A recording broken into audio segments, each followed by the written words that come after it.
Our secret taste recipe is to cook with lemon care. Kutti's Healthy Samayal.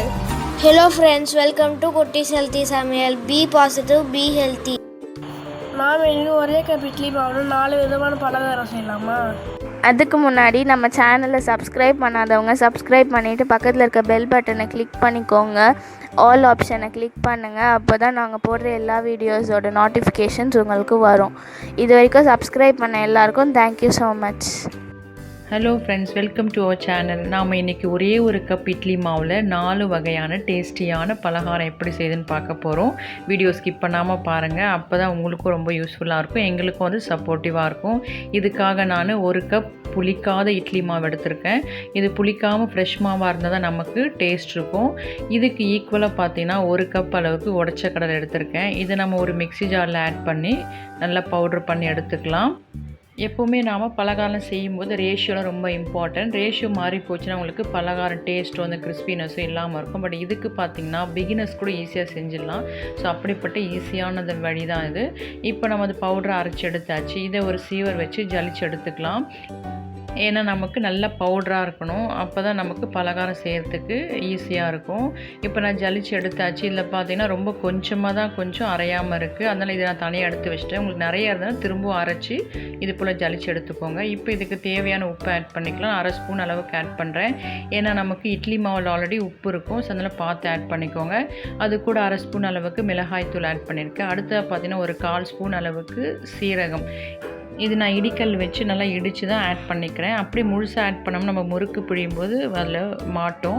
அடுத்தது பார்த்திங்கன்னா இதுக்கு பதிலாக நீங்கள் ஓமம் கூட ஆட் பண்ணிக்கலாம். நான் இன்றைக்கி சீரகம் தான் ஆட் பண்ணுறேன். அது கூடவே வெள்ளை எள்ளு ஒரு 1/2 ஸ்பூன் அளவுக்கு ஆட் பண்ணிக்கிறேன். இதெல்லாம் நமக்கு ஃப்ளேவர் கொடுக்கும், டேஸ்ட்டும் கொடுக்கும். நீங்கள் கருப்பு எள்ளு இருந்தால் கூட ஆட் பண்ணிக்கலாம், இல்லை வேண்டாம்னா நீங்கள் ஸ்கிப் பண்ணிக்கலாம். இப்போ நம்ம இந்த மாவை நல்லா எல்லாம் ஒன்றா கலந்து பிசைஞ்சிக்கலாம். அதுக்கு முன்னாடி பார்த்திங்கன்னா ஒரு 2 ஸ்பூன் அளவுக்கு குக்கிங் ஆயில் தான் நான் சூடு பண்ணிக்கிறேன். கொஞ்சம் வார்ம் ஆயிலை நம்ம ஆட் பண்ணும்போது நல்லாயிருக்கும் டேஸ்ட்டு. அந்த சாஃப்ட்னஸும் நல்லாயிருக்கும், கிறிஸ்பியாகவும் இருக்கும்.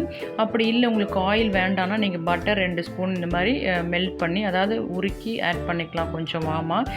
அப்படி இல்லை நெய் கூட நீங்கள் ஆட் பண்ணிக்கலாம், உங்களை டேஸ்ட்டை பொறுத்து உங்கள் விருப்பத்தை பொறுத்து தான். இப்போ நான் ஆயில் தான் ஆட் பண்ணுறேன். சூடு பண்ணியாச்சு. அது கொஞ்சமாக ஆறட்டும். அதுக்குள்ளே நாம் இந்த கலந்து வச்சுருக்க எல்லாமாவும் ஒன்றா சேர்த்து பிசைஞ்சிக்கலாம். நமக்கு இட்லி மாவில் போட்டு முதல்ல நல்லா பிசைஞ்சு எடுத்துக்கோங்க. அப்போ தான் நமக்கு தண்ணி எவ்வளோ ஆட் பண்ணுறேன்னு தெரியும். முதலையே தண்ணி ஆட் பண்ணிட்டோம்னா ரொம்ப தண்ணி ஆகிடும். இப்போ பாருங்கள் நல்லா பிசைஞ்சிட்டேன். எனக்கு இந்த அளவுக்கு கட்டியாக இருக்குது. இப்போ நம்ம தண்ணி எடுத்து கொஞ்சம் கொஞ்சமாக தெளித்து விட்டுக்கலாம். மொத்தமாக நீங்கள் ஊற்றாமல் கொஞ்சம் கொஞ்சமாக தெளித்து பிசைஞ்சிக்கோங்க. ஏன்னா நமக்கு மாவு கொஞ்சம் நல்லா திக்காக வரணும். எனக்கு பார்த்திங்கன்னா 1/4 டம்ளருக்கும் கொஞ்சம் குறைவாக தான் தண்ணி தேவைப்பட்டது. ஸோ அது போல் நீங்கள் பிசைஞ்சிக்கோங்க. இப்போ பிசையும் போதே நம்ம சூடு பண்ணி எடுத்து வச்சுருக்க எண்ணெயை ஆட் பண்ணிக்கணும். அதை நல்லா கொஞ்சம் டைட்டாக இருக்கும்போதே எண்ணெயை ஆட் பண்ணி பிசைஞ்சு பாருங்கள். அதுக்கப்புறம் தண்ணி தேவைப்பட்டால் நீங்கள் ஆட் பண்ணிக்கலாம். கை பொறுக்கிற சூட்டில் ஆயில் ஆட் பண்ணி மாவை திரும்ப நல்லா பிசைஞ்சிக்கலாம். இது பிசைஞ்ச பிறகு எனக்கு கொஞ்சமாக தான் தண்ணி தேவைப்பட்டது. அதையும் தெளித்து நான் கம்ப்ளீட்டாக பிசைஞ்சு எடுத்தாச்சு. அவ்வளோதான், நம்மளோட மாவு ரெடி ஆகிடுச்சு. இப்போ நான் முதல்ல செய்ய போகிற பலகாரம் பார்த்திங்கன்னா முறுக்கு தான். அதுக்காக நான் இந்த அச்சு தான் எடுத்திருக்கேன். இதில் நிறைய ஹோல்ஸ் இருக்கும். உங்கள்கிட்ட 3 ஹோல்ஸ் இருக்க அச்சு இருந்தால் அது கூட எடுத்துக்கலாம். இப்போ நம்ம முறுக்கு பிழிற அச்சில் கொஞ்சமாக எண்ணெய் தடவிக்கலாம். அப்போ நமக்கு மாவு ஈஸியாக இருக்கும் பிழியறதுக்கு. இது பிகினர்ஸ் கூட ஈஸியாக நீங்கள் செஞ்சு எடுத்துடலாம். எந்த ரேஷியோவும் இல்லாத சிம்பிளான மெத்தட் இது. இப்போ நம்ம மாவு அச்சில் போட்டு முறுக்கு பிழிஞ்சு எடுத்துக்கலாம். பிகினர்ஸாக இருந்தீங்கன்னா டைரெக்டாக எண்ணெயில் அப்படியே முறுக்கு பிழிய முடியாது. அதனால் நாம் யூஸ் பண்ணுற கரண்டியை இது போல் காயிற எண்ணெயில் நனைச்சி எடுத்து அது மேலே முறுக்கு பிழிஞ்சிக்கலாம்.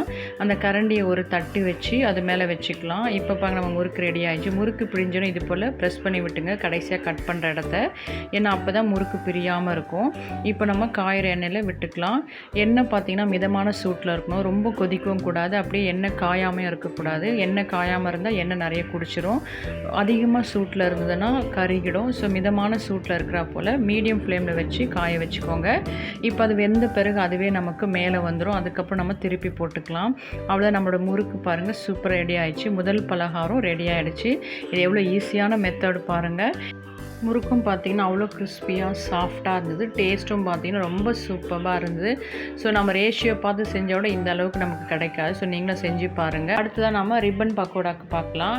இதுக்கு கொஞ்சம் மாவு எடுத்து ரிப்பன் பக்கோடா அச்சு எடுத்துக்கிறேன். இது போல் எண்டு பார்த்திங்கன்னா 4 அச்சு இருக்குது, அதாவது 4 ஹோல்ஸ் இருக்குது. அதில் நம்ம வச்சு இதே போல் ஆயில் அப்ளை பண்ணிக்கலாம். ஆயில் அப்ளை பண்ண பிறகு தேவையான அளவுக்கு கொஞ்சமாக மாவு எடுத்து அதில் நம்ம ஆட் பண்ணிக்கலாம். ஆட் பண்ணி அப்படியே நான் டேரெக்டாக எண்ணெயிலே பிழிஞ்சு விடுறேன்.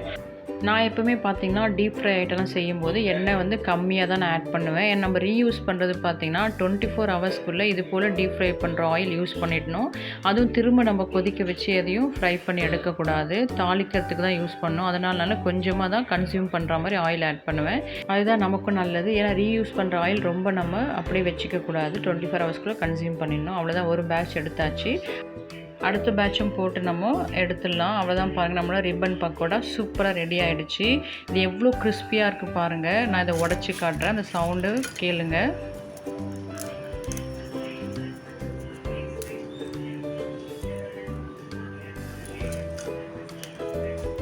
ஸோ உங்களுக்கு கேட்கும்போதே தெரியும் எந்த அளவுக்கு கிறிஸ்பியாக இருக்குதுன்னு. ஸோ நீங்களும் இந்த பலகாரத்தையும் நீங்கள் செஞ்சு பாருங்கள். அடுத்ததாக 3வது பார்த்திங்கன்னா நம்ம ஓமப்பொடி தான். இந்த ரெசிபி பார்த்திங்கன்னா நான் செஞ்சு பார்க்கலாம் அப்படின்ட்டு தான் நான் ஆரம்பித்தேன். ஆனால் ரொம்ப சூப்பராக வந்தது. நீங்கள் முதல்லையே பிளான் பண்ணிங்கன்னா பாதி பார்ட் வந்து அப்படி நீங்கள் எடுத்து வச்சிட்டிங்கன்னா, அதாவது எள் சீரகம் போடாமல் தனியாக எடுத்து வச்சிட்டிங்கன்னா கொஞ்சம் எள்ளு அதை மஞ்சள் ஆட் பண்ணி நீங்கள் ஓமப்பொடி ரியலாக அப்படியே நீங்கள் செஞ்சு எடுத்துக்கலாம்.